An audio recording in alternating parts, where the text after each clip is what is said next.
Ago Midasi, welcome. Akwaba, greetings. We hope everyone is well today.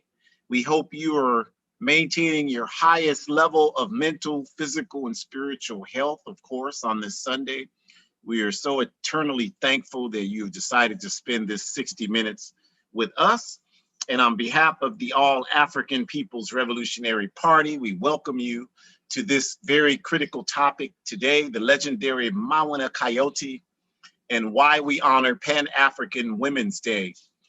We start, as we always do, by giving honor and respect to the indigenous people of the Western Hemisphere. And when we say indigenous people, we are talking about the American Indian people. We're not talking about Europeans who have confused identity and want to claim that they're Indians. We're not talking about Africans who know nothing about our African history and so feel they have to make up a history and claim that they've always been here in the Western Hemisphere with zero evidence of that claim. We're talking about the real indigenous people of the Western Hemisphere. We honor them and respect them in their struggle to gain their land back, and they will gain their land back. And of course, we honor our African ancestors because unlike the confused elements among us, we know our African history. And we would say that anyone who knows even the slightest bit about our African history has no choice but to be extremely honored and proud to be an African, because we have fought to maintain the dignity of our people. And the only people who don't want to claim our history are people who know absolutely nothing about it. And the capitalist system is never going to honor our African history. It's always going to demean and diminish who we are as a people, because that's an essential element of its ability to keep us under control. Because as long as they have us convinced that we have nothing else, no other options other than to sit here on this plantation and fight for a place at the master's table, then that's all we'll ever pursue. We'll never pursue anything beyond that. So we are here to say that we have much more that we can accomplish than that. Who wants to sit at the master's table? We're trying to burn the master's table down. We have an entire homeland of Africa. And until Africa is free, we won't be free. So we thank you for joining us today, the legendary Mawina Kouyate, and why we honor Pan-African Women's Day. And we just get started, as we always do, by just introducing ourselves. I am Ahjamu, longtime organizer with the All African People's Revolutionary Party in many different places. And with me is my wonderful daughter, Shukura, who grew up in the All African People's Revolutionary Party Young Pioneer Institute program and is now an adult participant in the All African People's Revolutionary Party, and also pursuing her studies to become the first doctor in our family on this side. And so we appreciate her for everything that she does and our relationship and our ability to work together. We worked together yesterday, helping support Pan-African Women's Day. We did the same thing together for African Liberation Day in May. We continued to meet in work study and do all of these sessions every Sunday in organizing our work for the All African People's Revolutionary Party. So just honored to do this work with her. And then the objective of the All African People's Revolutionary Party, again, is Pan-Africanism, which we define as one unified socialist Africa, or the total liberation and unification of Africa under scientific socialism. We are convinced that until this objective is achieved, that African people scattered in 120 countries worldwide, 2.5 billion of us all over the world, will never be free until we achieve Pan-Africanism. And if you want to understand what Pan-Africanism is about, we direct you to our website, which will give you the address for our website at the end. And the book on the right, Kwame Nkrumah's Handbook of Revolutionary Warfare, lays out our strategy to achieve Pan-Africanism. And you see the logos there of the many Pan-African political formations on the ground throughout Africa. Many of them participated in the Pan-African Women's Day program we had yesterday. And these organizations agreed to Kwame Nkrumah's call for Pan-Africanists to define their work as the objective of one unified socialist Africa. So we continue to build this worldwide fighting force. And we, of course, are linked not only with our chapters worldwide, but relationships with other genuine liberation movements all over the planet. And we continue to do whatever we can to support them in their efforts to gain freedom and liberation, because we're smart enough to understand that every victory that they gain is a victory for us as well. And every victory that we gain is a victory for them as well. So we are eternally thankful again for you coming to join us today. And just to get us started, we're going to have a little different format today. I'm going to start us out talking about Pan-African Women's Day, continuing to commemorate it for this weekend. And then Shukura will close us out by paying tribute to Sister Mawina Kouyate. And so we'll just start by just making sure folks recognize that Pan-African Women's Day, and I'll just say this to start, if you didn't participate in the Pan-African Women's Day program yesterday, you really missed something. And I don't know, how many times we have to say this, but this is a wonderful example when we say we want Pan-Africanism. And I understand, I've been around long enough doing this work that I have a pretty good idea how people think in this capitalist society. And I know that when we talk about Pan-Africanism, for most people, it's so beyond their realm of their day-to-day life in this capitalist society that it's almost impossible for them to conceptualize an objective like Pan-Africanism being achieved. That's why these programs like Pan-African Women's Day are so important, is because it gives you a clear snapshot into what we're talking about when we say one unified socialist Africa. So the program yesterday was another wonderful manifestation of that, just like African Liberation Day was in May. The program yesterday, Pan-African Women's Day, it was filled with young African women, very young African women who were serious about this struggle for liberation. We had many of our own AAPRP and All African Women's Revolutionary Union, which is the women's union for the AAPRP, young, wonderful, dynamic women participating in the program. Sister Inem, who's in Burkina Faso, was one of the panelists that participated and did an outstanding job. Our sister Takara did a wonderful, outstanding presentation at the end of the event that was so inspirational. And then we had participants, more young African women from our sister parties, Amilcar Cabral Ideological School in Nigeria, outstanding contribution. The Kenyan Socialist League from Kenya, outstanding contribution. Our two Eritrean sisters who were representing the Pan-African organizations connected to the East African nation of Eritrea, and just was a hugely inspirational, outstanding endeavor facilitated by our longtime cadre sister in Canada, Sister Tandiwe. So this was a wonderful manifestation. And if you missed it, it's just too bad, because this type of institution is so critical. Like, a lot of people say, well, we have to, we don't have time to be talking. We just got to get to work. And those people, well-intentioned, don't really understand how true change comes about. Because if you use another example, like let's take the US mercenary military apparatus, for example. They don't just drive down the streets throwing uniforms and guns at random people on the street. They hook people in with their propaganda. They create an institution of propaganda. We do more before 9 a.m. than most people do all day. That's a propaganda statement designed to encourage people to want to have initiative to be productive. Everybody wants to be productive. That's why they use that tagline, to encourage and inspire people to believe that the best way to learn how to do that is to join the US mercenary military. Also, when they say the Marine Corps has one that says, we would tell you that after spending time in our training process, that you would be fatigued, you would be beat up, you would be overwhelmed, you would be just completely beaten down, but we don't want to sugarcoat it.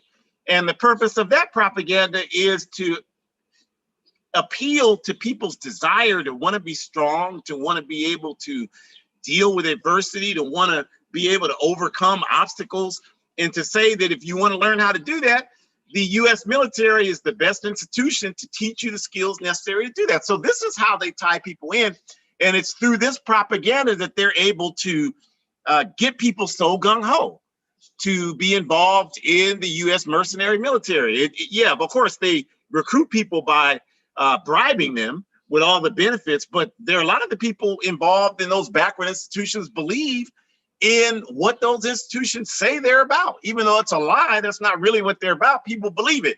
So that's how you operate an institution, you all. So if we're going to defeat this empire, we have to have institutions that combat that backward propaganda. And Pan-African Women's Day, African Liberation Day, Black August, all of these things are our institutions designed to combat this backward propaganda, to promote the message that African women identifying people always are going to have to be at the forefront of our struggle if we're really ever going to be free. It cannot be a secondary or subset of any type of struggle. It has to be something that's in the forefront, and it's the responsibility of men to support women being able to reach their full potential in society. And it's a denunciation of these backward patriarchal ideologies that are suggesting somehow that men are just as oppressed as women and women identifying people. So we need institutions like Pan-African Women's Day to engage and inform people about these contradictions. We have to have that type of propaganda on a consistent basis. This is what we need. Yes, we need the guns, we need all of that stuff at some point, but we ain't even anywhere close to that yet. As was said, as Kwame Nkrumah said, there's a story that was told by our elder brother Sekou Neblet, who is a longtime cadre in the All-African People's Revolutionary Party in Ghana, and before that was a field marshal for the Black Panther Party, and before that was a singer for the Student Nonviolent Coordinating Committee's SNCC singers. And Baba Sekou, whose house I stay at when I'm in Ghana, was telling me back in the 60s in Guinea-Conakry, when Kwame Nkrumah was there, after being illegally overthrown by the U.S. Central Intelligence Agency, or Criminals Action as we call them, and he was welcomed by the Democratic Party of Guinea and Sekou Touré in Guinea, and he was there as co-president. And one day, Baba Sekou told us one day he and Kwame Touré and a bunch of other, at that time, very young militants who had come over to Guinea, as African militants all over the world were doing during that time, and had come to Nkrumah's Villa Sile, where he was saying, with guns. And we're like, we're ready to return you to the presidency in Ghana, Your Excellency. And Baba Sekou said, Kwame Nkrumah looked at them all with the guns, started slowly shaking his head, and went to each of them and took the guns out of each of their hands and handed them books instead, and explained to them that the real weaponry we need right now is mass consciousness among our people. Once we have that, the gun part will be easy. If we don't have that, the gun part will never be successful. So this is why these types of institutions like Pan-African Women's Day are so important. And we understand people don't really understand that, because in this capitalist society, everybody wants everything instantly and quickly, and nobody wants to put in the work that's required to achieve the objectives that we need to achieve. But we're going to just keep doing what we're doing because we believe and we are convinced that this is exactly the type of approach that's needed right now. And the other things will happen concurrently with this, but we have to establish at least a baseline of political education before we can even effectively engage anything else. So Pan-African Women's Day is a critical part of that conscious raising. And just getting to the quickly with the origins of Pan-African Women's Day, again, in July of 1961, the Democratic Party of Guinea, who I just talked about, the party of Sekou Touré, that great Pan-Africanist revolutionary who is one of our ideologues in the APRP. In Guinea in 1961, July, the PDG hosted the All African Women's Conference. And that was one of the things that happened, and that was hosted in Dar es Salaam, also with the outstanding agreement of Julius Nyerere and the wonderful revolutionaries that were organizing in that region, which was then Tanganyika, which is today Tanzania, and Dar es Salaam is the capital city there. And this conference produced the Pan-African Women's Organization, or PAWO. In July of 1962, the conference influenced the creation of the Pan-African Women's Organization. And it's that entity that pushed to help organize the first Pan-African Women's Day in July of 1962. So as was stated consistently yesterday in the program, this is the 59th year of this institution of Pan-African Women's Day. And then just continuing with that history, Pan-African Women's Day, or PAWD, has served almost 60 years, and it's an institution of emancipation for women and all people who do not identify as men. So in other words, the purpose of this institution, you all, is to raise the consciousness of the African masses around this question of the necessity for us to see women and women identifying people as important to the forward progress of humanity as any man anywhere on earth, and to break down the thousands of years of patriarchal indoctrination which commodifies women, institutionalizes the commodification of women.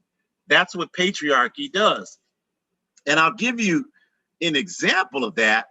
Is I was looking at a documentary, Eyes on the Prize documentary, and it was talking about the work of the Student Nonviolent Coordinating Committee. I've seen the documentary probably about 30 times, but I watched them over.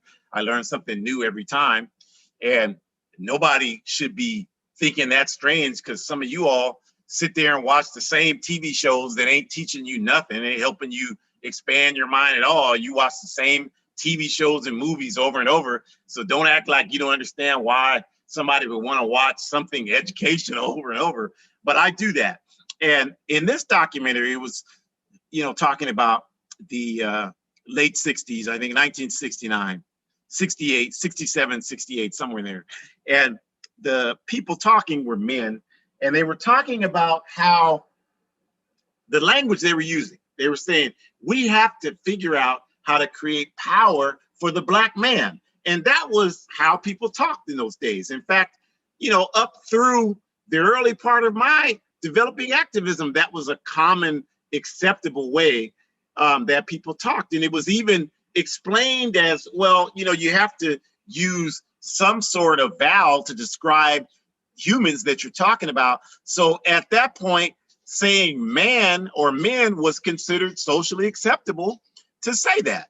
And it was also said that during this documentary, the men that were speaking were saying that we have to ensure that we have an apparatus where men can protect the women, because otherwise there's no one that's going to be able to protect the women if men don't do it. And when this man said that, many of the women in the audience were shaking their head in agreement.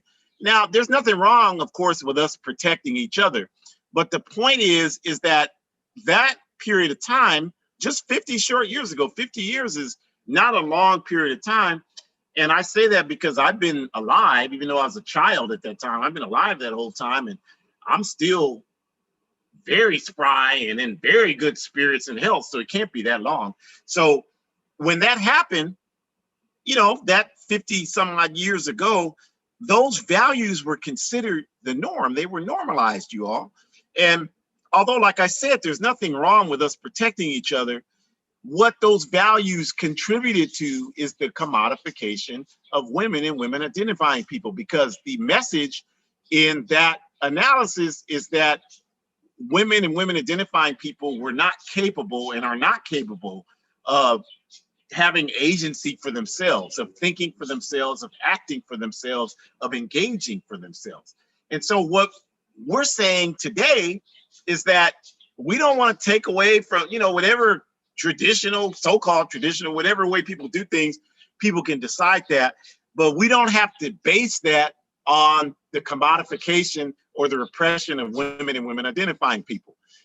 Common sense dictates that whatever those realities are, that we can sit down as creative and sensible adults and decide them. So in other words, if you have a relationship and you are a man identifying person rather, and you're a woman identifying person, if you're a woman and woman identifying or whatever the case may be together, then you can decide that how people manifest their roles. And so if one person, you know, is going to open doors for the other person, whatever, you can decide that. It doesn't have to be determined based on this assumption that one person is weaker because of how they identify gender-wise or how they're perceived gender-wise. So this is what the type of stuff that we're trying to address today, because we cannot really move forward in any kind of concrete way if we don't address these types of contradictions. Because the only way we're going to be free is we have to ensure that everybody reaches their full potential. That just pushes me up. That just pushes me up. Other than that pushes me forward. If the people who are oppressed and oppressed in a way that increases beyond the way that I'm oppressed, if they're pushed forward, that automatically means I'm going to be pushed forward. So it makes sense for me to respect and support their forward progress. And it makes absolutely no sense for me to see my role is to repress them and keep them from moving forward. That's keeping me from moving forward.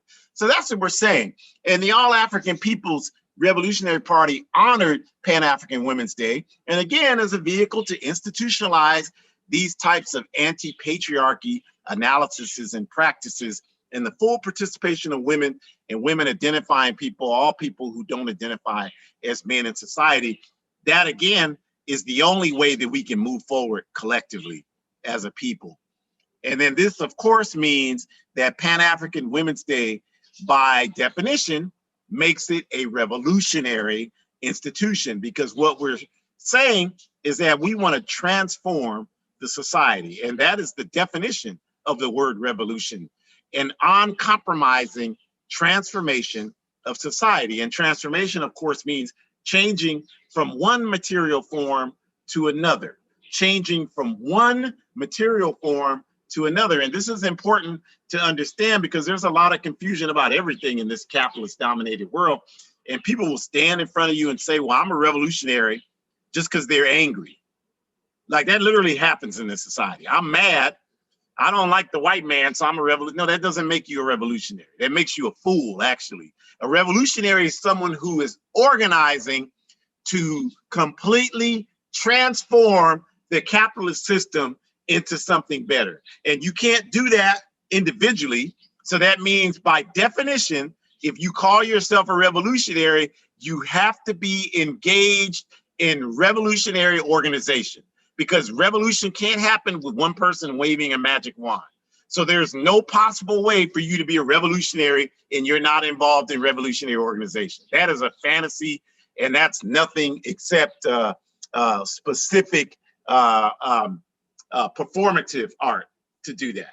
And that's not what we're about. So we understand that that's not what revolution is. So we're not gonna, we're gonna call that out as a bunch of confusion and say that revolution means you have to be engaged in revolutionary organization to be considered a revolutionary. And Pan-African Women's Day, if you're a man identifying person, means that you have to challenge yourself to ensure that your work and everything you're doing in your life 24/7, 365 days a year is designed to ensure that women identifying people are being supported and being struggled with side by side to reach their full potential in society.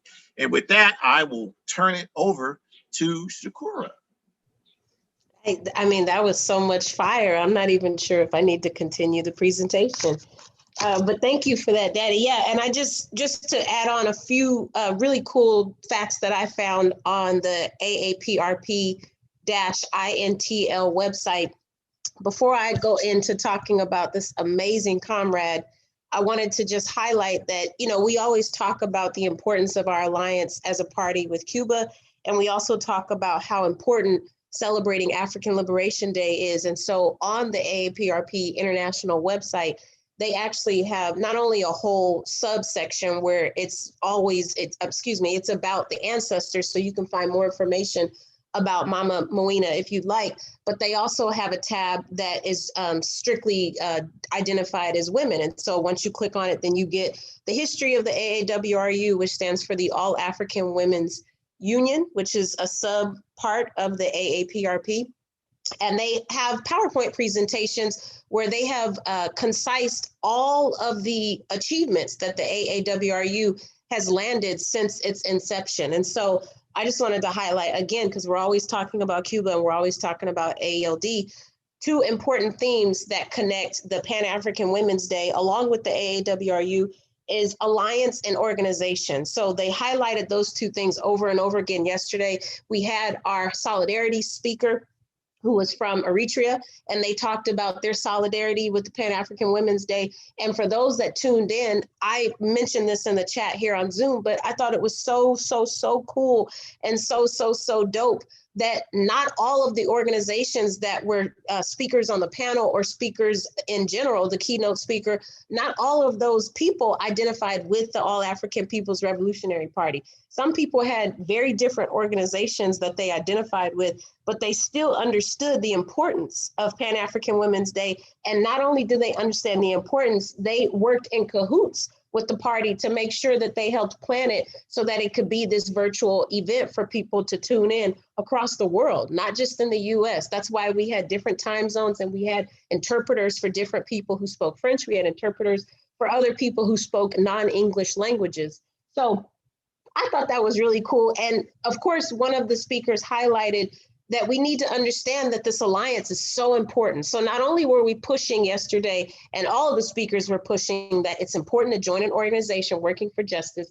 Again, I bring that up because for those of you that have tuned in with us for this 75 odd weeks that we've been doing this, you have been hearing us say that it's important to join an organization, but I want you to understand other organizations also believe that that is the key. That is the key to unlocking revolution for all of us, because when we all join an organization, then we might be able to understand and experience what it means to work together as a collective. So whether you're a part of, African Democrats of Socialists or whatever, I just made up an organization name, or maybe you're a part of B-Stars, or maybe you're a part of the AAPRP, maybe you're a part of Liberation Road, like whatever your situation is of how you identify, working with other people is going to force you to develop tactical skills so that you can understand that you're going to have patience, because a lot of this revolution is not going to happen overnight. And because of that, we're going to have to work together, which means you're going to start to understand and better idealize and maybe even embody what some of the oppressions are that some of your fellow organizers are experiencing, especially if they don't identify like you do. And that's another reason why I thought Pan-African Women's Day was so critical and so important, because my dad made some excellent points about how we need to understand that Pan-African Women's Day is really important for everyone, especially people who do not identify as women. But we also need to understand that, the threat of oppression is real. And what I mean by that is if one of us is oppressed, then none of us can be free. And Martin said it best: a threat to justice anywhere is a threat everywhere. So that's why the party has taken the stance that we've taken, that we want to eradicate homophobia. We want to eradicate transphobia. We want to eradicate any threat to our family that identify with LGBTQ communities. Why? Because if they are oppressed, then they are going to be equally affected by our oppression and vice versa. That's how we talk about unification. And we, of course, have pushed this alliance where we understand that occupied Palestine, Palestinians need their land back. It's non-negotiable. That's all it is to it. We understand that the indigenous people need their land back. We are very clear that any person who identifies as being oppressed and belongs to a larger group of people who identify as being oppressed, Africans are not going to get Africa back if the Palestinians still don't have their land. Palestinians are not going to get their land back if the indigenous people still don't have their land. And LGBTQ people are going to continue to experience hatred and injustice because other people of color are experiencing it, or other people who identify in a different gender are experiencing a non-negotiable way of life because people are too closed-minded to understand that we all deserve to be free. And in understanding that, that means we're going to have to work together. So I want to highlight, I know I mentioned Cuba and ALD. I want to highlight that even after Mama Mawina died in 2007, the AAWRU led a delegation for May Day to be celebrated in Cuba. And it was between 2007 and 2008. And I just thought that was really cool. And then another really cool fact I wanted to share with you about the AAWRU is that in 2010, they organized the first African Liberation Day in St. John, Virginia Island. So just as we continue to think about how legacies become and how these historical or timelines become, that's because people have been doing this work for some 50 plus years. They've been involved with these different organizing spaces. And so now we're going to turn our attention and pay homage to someone that without their sacrifices and without their contributions, not just to the party, but to the world, I personally would not be here, because I know that Mama Mawina had a tremendous impact on both of my parents. And so I know that her impact on them had everything to do with how they decided to raise me. And so I'm just super grateful for her. Unfortunately, I was not able to meet her before she transitioned, but I do know that she knows who I am. I know she knows, she's seen pictures, I'm sure. And she was a part of my growing up experience. And I'm just forever grateful for her. And like I said, her sacrifices. So she is the daughter of Norma McLallen and Alan Ferguson. And she was born in 1941 in Boston. And she is survived by her son, Michael, and her grandson, Euro. And so what we need to understand about Comrade Mawina is that she lived a life that was continuously revolved around centering people and putting them in the focus. Mawina was no stranger to joining an organization. It was clear that she understood that being a part of an organization was the only way to reach a better world for Africans. This explains why she joined the National Tenants' Right Organization, or NTRO. And not only did she join the organization, she became active immediately and hit the ground running and took on a leadership role position as the regional coordinator of NTRO organization. She had no issue taking on that leadership because she understood not only did the NTRO's values and missions align with work she was currently doing in her city of residence, but she also was very clear that this was one of the ways for her to start developing skills that she was going to be able to use later with the AAWRU and with other organizing efforts that maybe were in cahoots with the AAWRU and the All African People's Revolutionary Party. Next slide, please. So now we get to talk more about Mama Mawina's contribution specifically to the party and to the AAWRU, and I'm super excited. So I've actually organized my notes in subsections, and I'll read these subtitles for you all. So first, we're going to talk about her as an AAPRP warrior, okay? So in the AAPRP, she brought with her skills as an organizer of masses, and for every African Liberation Day, she organized bus loads of students. She brought women and women identifying people and workers to the ALD event that was held in DC. Every ALD, she did this. She organized and also had her connections with the tenants organization. So she also brought them, and she brought people, whether they were in Boston, and then she moved to the Lower East Side. And at one point she even lived in Harlem and continued to do that organizing.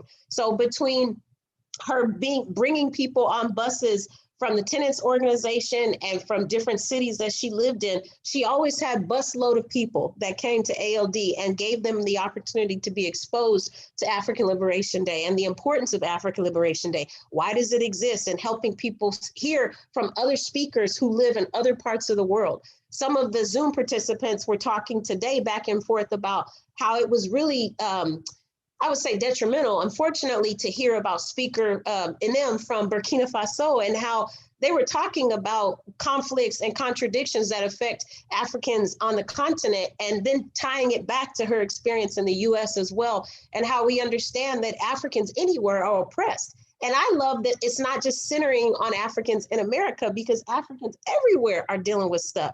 And we're all trying to figure out how we can come together. Indigenous people everywhere are experiencing stuff. We need to understand that it's not just this Western focused approach. That's not working. It never did, because it completely separates us from other people who identify with our group. And that's what the colonist wants us to do. Is to separate. The colonist wants us to be separatists. The colonist wants us to think that our experiences are our own because we are, quote, Black Americans. That couldn't be farther from the truth. And if you don't believe me, you should pick up a book or try to do some research on the AAPRP's website, or even try to see if you can watch the Pan-African Women's Day recording or the ALD recording, because we have comrades talking about how police are getting more, I can't even think of the word, just more aggressive. There we go. I'll use aggressive. They're becoming more aggressive in Ghana. They're becoming more aggressive in other countries in Africa. Why is that? Well, my dad taught us a couple of weeks ago that police are being trained from Israel tech forces. And we know that Israel doesn't give a darn about people because they stole a group of land and didn't even think twice about the Palestinians. And the tactics that the police are learning in Ghana are the same tactics the police have here in the US. So we understand that it's a matter of time. We already know some youth have been killed in Africa from police brutality, but it's going to continue to rise, family. It's going to continue to rise. And so we need to understand that there's no such thing as a separatist ideology, and there's certainly no such thing as oppression. When you are oppressed, you have no power whatsoever. And that also means that other people that look like you have no power whatsoever. So we need to continue to remember that and understand that Mama Mawina brought busloads of people to African Liberation Day because she wanted people to hear from other speakers around the world and hear that the commonality was that we all are experiencing injustice. I just think that that's amazing. She broke barriers in setting trends in 1983 because she was one of two sisters to become the first women elected for the All African People's Revolutionary Party Central Committee. So before 1983, there were no women identifying people who were on the Central Committee. And that's one of our subcommittees that the party functions off of. And she broke that barrier, her and another comrade, sister woman identifying person, by becoming the first to be on the Central Committee. So again, their timeline, their choices, their contributions are impacting me. So we need to understand, like, this statement about I am not my ancestors, it could not be farther from the truth, because without her sacrifice and her comrade's sacrifice, I now have the opportunity to run to be a part of the Central Committee if I want to, without having any pushback or anything, because she already broke that trend for me and broke that barrier down. And I'm so, so grateful for that. In 2000, the union took the AAPRP home at Sister Mawina's determination, and they gathered and had a mass meeting with other revolutionary sister organizations at home, and this is in Guinea-Bissau. And we had a speaker in Guinea yesterday who unfortunately had a family funeral to attend, so we're uplifting them and sending them love and light during this time. But they still had a substitute speaker come in and speak and just talk about how we understand that we need to come home, and we also understand that that was such an impactful space for Mama Mawina. She actually was buried there.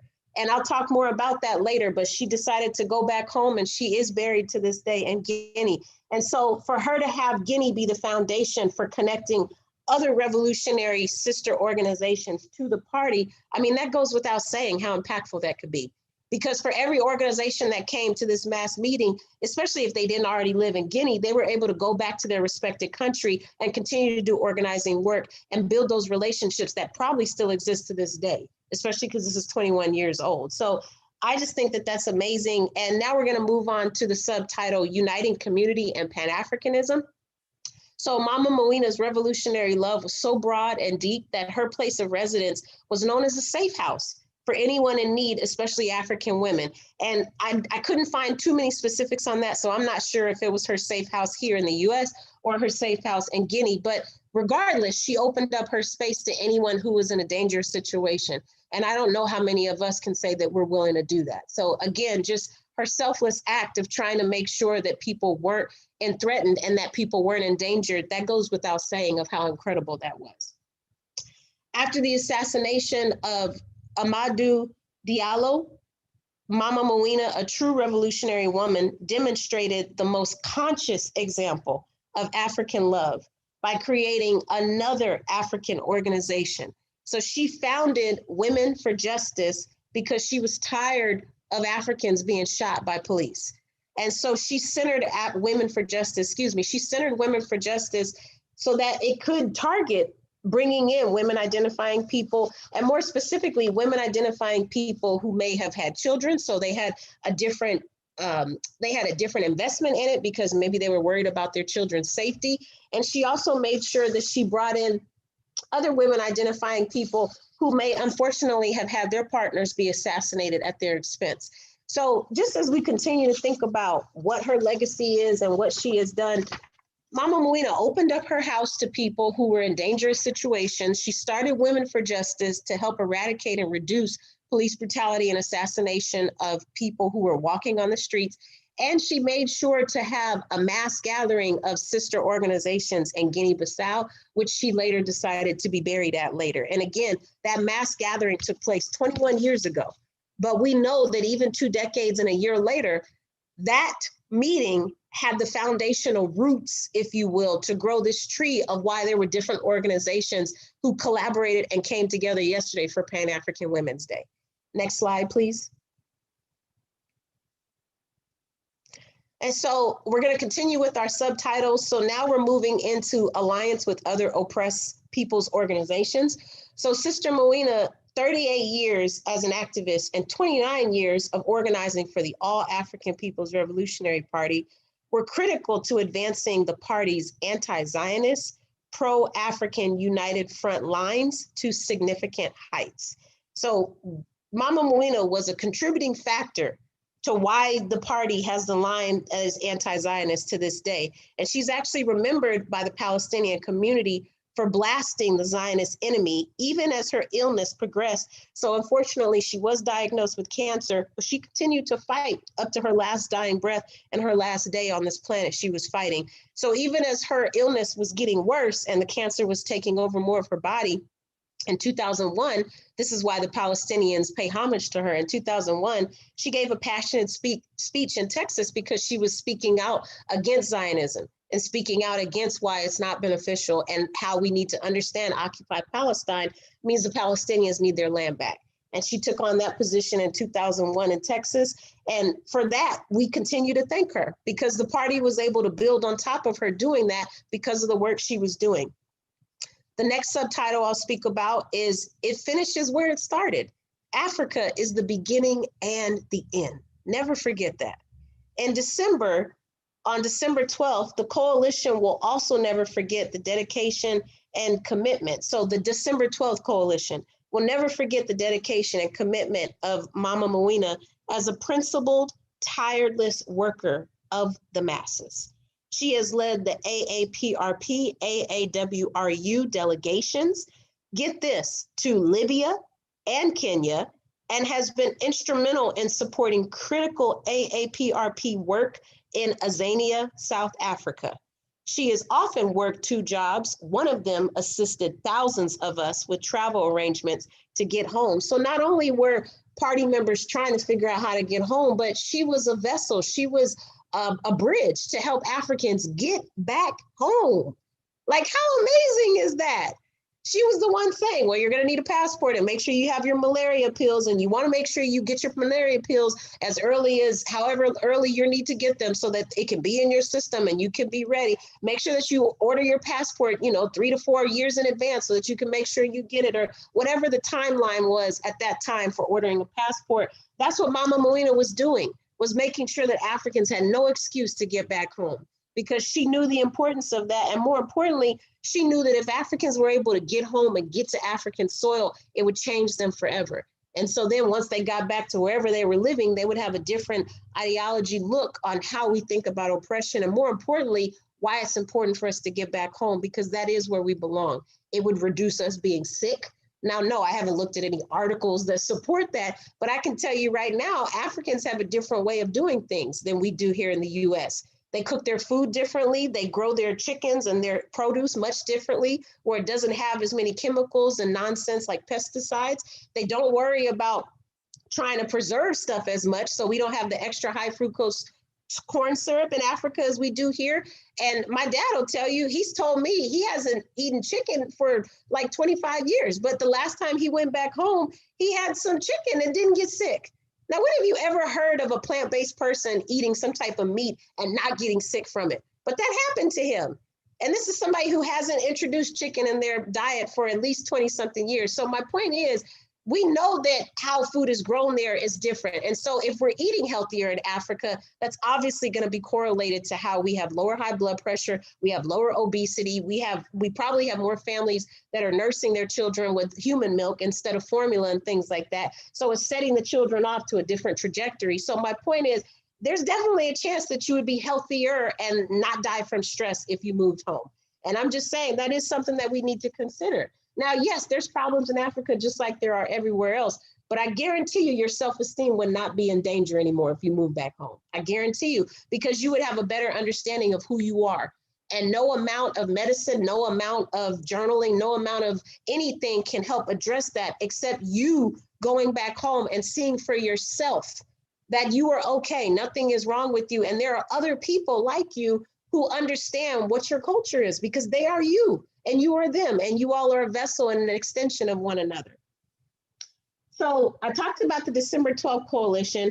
I also want to mention that, unfortunately, Mama Mawina did pass away in 2002, and so we need to continue to pay homage. But this is so cool. So in the same year that Mama Mawina transitioned, the Mawina Kouyate Pan-African School was established in Sierra Leone.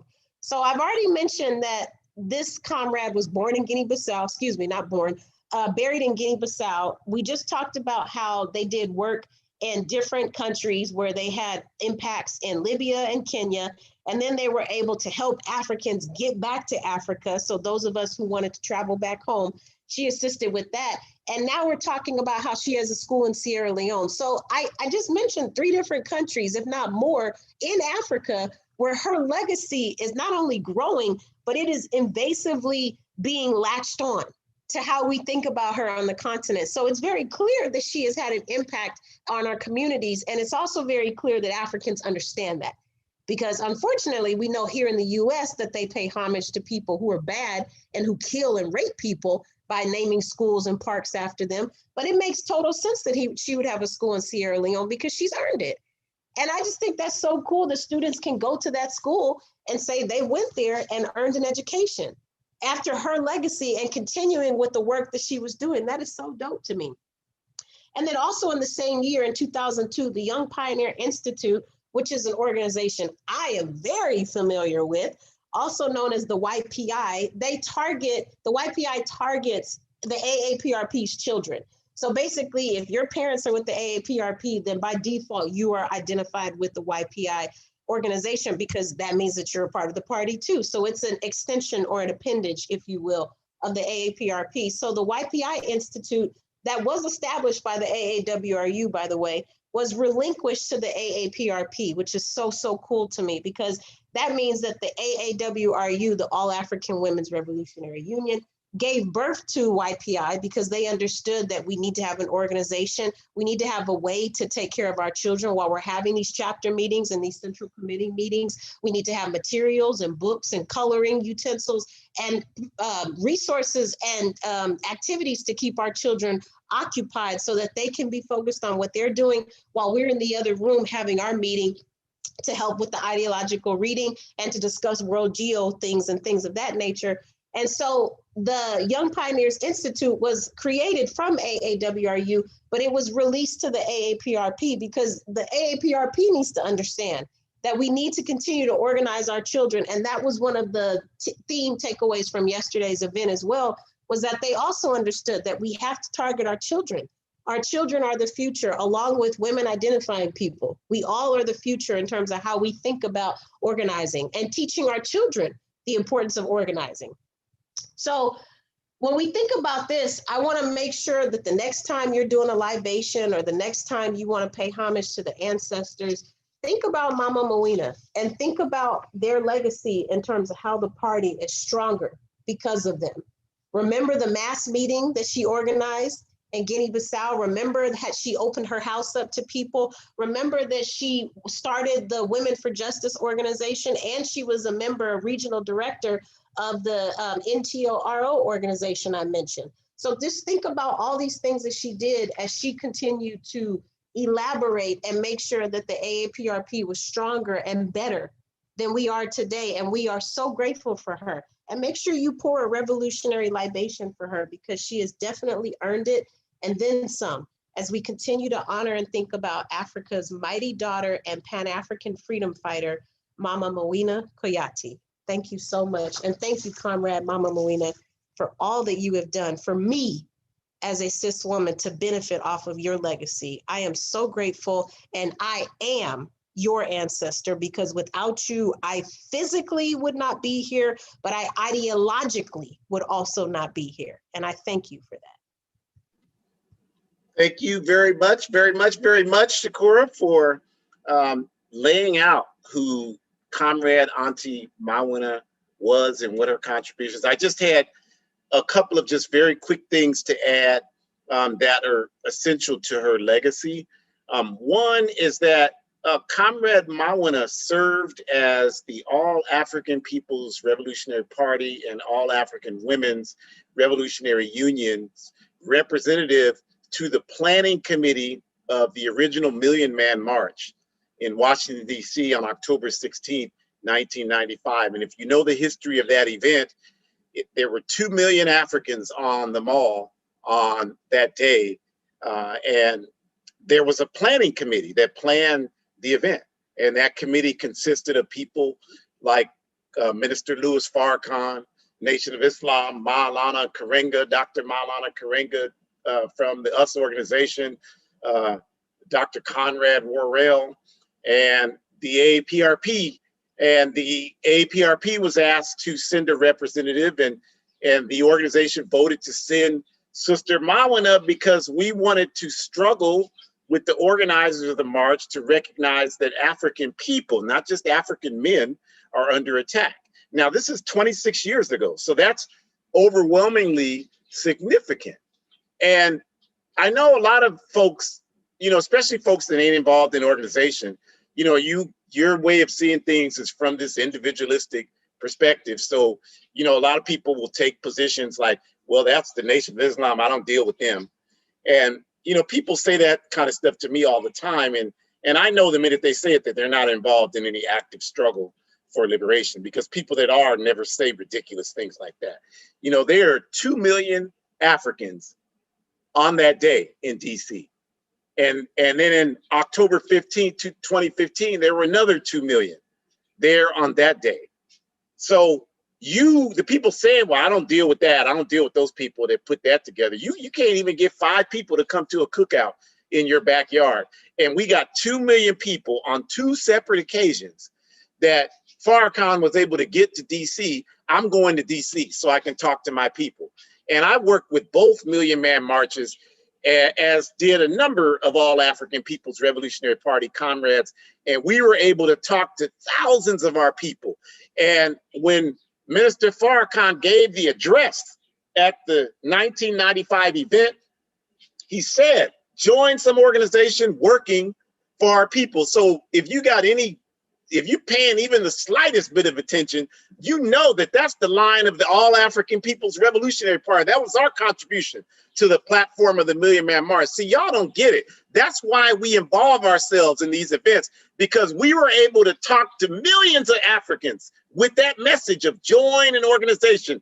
And according to even US intelligence agencies, some 700,000 African people joined organizations from that call. those are people that we didn't have the capacity to reach if we hadn't participated on that platform. So y'all got to understand, that's how you organize. People don't know nothing about organizing. That's how you do that. And Sister Comrade Auntie Mawina was our central link to the Million Man March because she was on the planning committee for that event. So that was a very serious contribution that she made, a historical contribution. And along with that, she also participated in organizing the 1999 trip to Harlem, New York, because that's where she lived. Shukura, you had said that she had a safe house that was in Harlem. I was there. I went there many times. Her house was basically the de facto headquarters for the All African People's Revolutionary Party for years, the U.S. headquarters, and it was her house, and that was in New York, in Manhattan. And she served on the planning committee to bring Comrade Fidel Castro to Harlem. He spoke at the Obsidian Church. The video's on YouTube, and she was on the planning committee for that. That's very important, especially in light of the unwarranted and immoral attacks against socialist Cuba that are taking place today. It's essential that that relationship was solidified, and the party has always maintained that type of principled relationship with Cuba and with revolutionary Libyan Jamahiriya before American imperialism destroyed it in 2011. And Sister Mawina was central to helping us build and maintain those critical relationships. And then finally, I just want to make one correction, Shukura, to what you said. It was great, your presentation. But Sister Mawina was actually buried in Gambia, not Guinea-Bissau. She was buried in Gambia. She went to Gambia the last period of her life, and she was buried there. And I actually, had the opportunity to go to her grave, so I know that it's in Gambia. But that's okay. You did an excellent job doing that presentation. And just for everyone else, like as Secretary said, the only people that don't make mistakes are people that aren't doing anything. So most people are afraid to do anything at all because they don't want to put themselves in a position where they can receive any type of criticism. But we're revolutionaries. We're not concerned about criticism. We're concerned about growing stronger so we can become strong enough to knock this enemy on their rear end. So we appreciate and respect the wonderful tribute that you gave to Comrade Mawina, Shukura. And then lastly, I just want to say that you did meet Comrade Sister Mawina, but you were way too young to remember it. In 1993, our Central Committee had a meeting at Compton College in Compton, California, and you were, very young, but you were there. And Comrade Sister Mawina actually spent time watching you. You were, what would you have been? Only like 4 or 5 years old, so you wouldn't be expected to remember that. But you did actually meet Comrade Sister Mawina, and she did spend time with you there in Los Angeles and Compton, California in 1993. So we appreciate and respect, as Shukura said, Comrade Sister Mawina had a tremendous impact on me. I got a chance to work with her quite a bit on a number of projects and just appreciate her contribution and live through her legacy and struggle to try to fulfill her consistency and manifest that in whatever humble contribution I and Shukura and the rest of us can make going forward. So we just want to close out, as we always do, by encouraging you to continue to support these efforts to spread the word. We're trying to wake people up and make sure people understand that there are alternative, independent voices out here that are much better than MSNBC and CIA and CNN and all that other, Fox and all that nonsense. And so we want to encourage you to support these independent voices. Y'all kill me. Well, we support Black voices and you won't do anything to support independent. Well, you don't support our voices unless you support these independent voices. You can't say that and the only people you want to listen to are Kamala Harris. That ain't saying nothing because she's not an independent African voice at all. She's a voice for American imperialism. So if you really, truly want to support independent agency for African people, you have got to support these entities. And by these entities, I'm saying that We have AAPRP-INTL.org there on your screen, left-hand center of your screen. That's our All African People's Revolutionary Party website. Please go there, join the AAPRP. You'll see a short orientation video, and it'll connect you with the organizer closest to you, and we can get that started to getting you involved in a work study group, a political education group. So we would love to do that. And our site is abetterworld.me. Go by there. Every one of these events is videotaped and housed there, so you can see them, all 78 of them. You can see them, and you should donate. Please donate. Support independent revolutionary African organization and our work. And then hoodcommunist.org, of which I'm an editor for. We have our bi-monthly Telegram event. It'll be 2 weeks from last Thursday. Look out for that. Download Telegram so you can participate in that. And this August, we're going to be dedicating it to Black August, which is a commemoration of African freedom fighters. We don't celebrate American mercenary U.S. military personnel. We celebrate the true freedom fighters for African liberation. So that's what Black August is. And we have a number of these podcasts. AAPRP Pantula, I still don't have that right. It's actually every Monday, and you can look it up. But look that up, please. I don't have the time right. The Forward Ever podcast on Spotify, look that up. Revolutionary African Women, the last Saturday of each month. Our comrades in New Mexico, APRP New Mexico, every Thursday, 11 a.m. Boy, this is wrong. I got to correct this. It's 12 noon Mountain Time on Thursdays. I'm having such a difficult time getting these times right. I'm dyslexic with that. So please forgive me. And then next Sunday, we will be here commemorating Black August. So doing a presentation commemorating Black August. We ask you to join us next Sunday. And to all of these things, y'all, please bring one person. Y'all, we said this for a couple of weeks, and I know y'all ain't told nobody. Try to find, even if you got to stand in front of a supermarket and invite somebody, please help us spread this word. Please buy my book, A Guide for Organizing Defense Against White Supremacist, Patriarchal, and Fascist Violence. I'm not bragging. It's a necessary piece of literature. So get you some people and read it together so we can get organized to smash this patriarchy, to smash this capitalist hegemony, to smash this oppressive empire. We need to come together to do that. We appreciate everybody. We hope to see you back here next Sunday. Forward ever, backwards never. Always stay clever in any endeavor. Smash patriarchy. It's a backward, decadent system of oppression. Smash homophobia. It's the same thing. And capitalism, y'all already know, it's got to go. We hope you enjoyed the rest of your wonderful Sunday